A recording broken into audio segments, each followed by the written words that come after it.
O último ponto da Tulip é a perseverança dos santos. Essa doutrina está baseada em diversos textos, mas principalmente na justificação pela fé.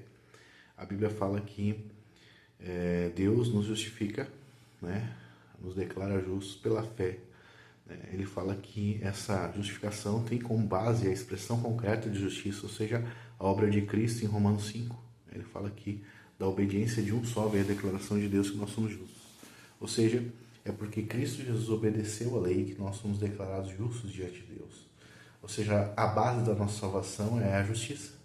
Como Cristo obedeceu a lei, então nós não podemos ser tratados como desobedientes da lei. Esse é o primeiro ponto da base. Segundo ponto, Cristo foi punido pelos nossos pecados. 1 Coríntios 15, Isaías 53 e outros textos. O sangue dele foi derramado pelos nossos pecados. Romanos 5,9.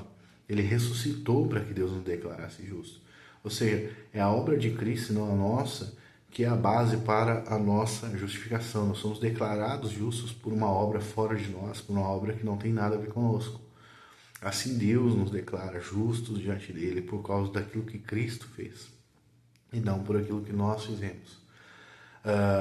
Mas Deus pode voltar atrás? Não pode. A Bíblia diz que Deus não é homem para que minta, nem filho do homem para que se arrependa. E também diz que os dons de Deus e a vocação de Deus são irrevogáveis, lá em Romanos 11.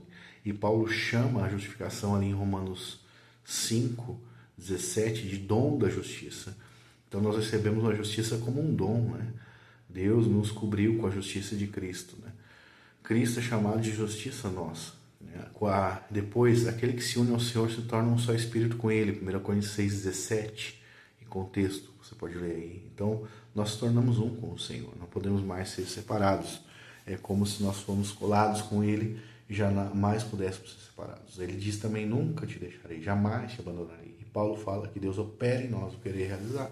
E as diversas promessas de Deus, de que Ele nos faria obedecer os seus mandamentos e andar nos seus caminhos. Então isso é fé. Fé na promessa de Deus, naquilo que Deus disse, não na nossa justiça própria, na nossa autoconfiança. Com base em tudo isso, também há a predestinação, que já foi falada da eleição incondicional. Deus nos predestinou para sermos adotados como filho.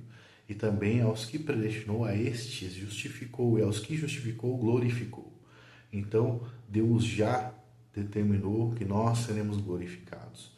Nós somos predestinados, chamados, justificados e glorificados, né? Nós somos escolhidos para sermos santos e Deus nos predestinou.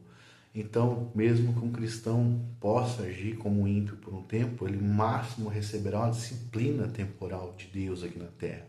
Até mesmo com a morte ele pode ser disciplinado. Leia 1 Coríntios 11.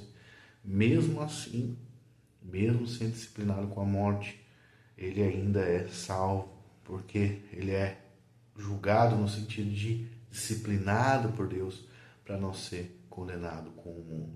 Assim, todo aquele que foi escolhido, justificado, não pode mais perder a sua salvação, porque a sua salvação é uma obra de Deus, que não depende do homem.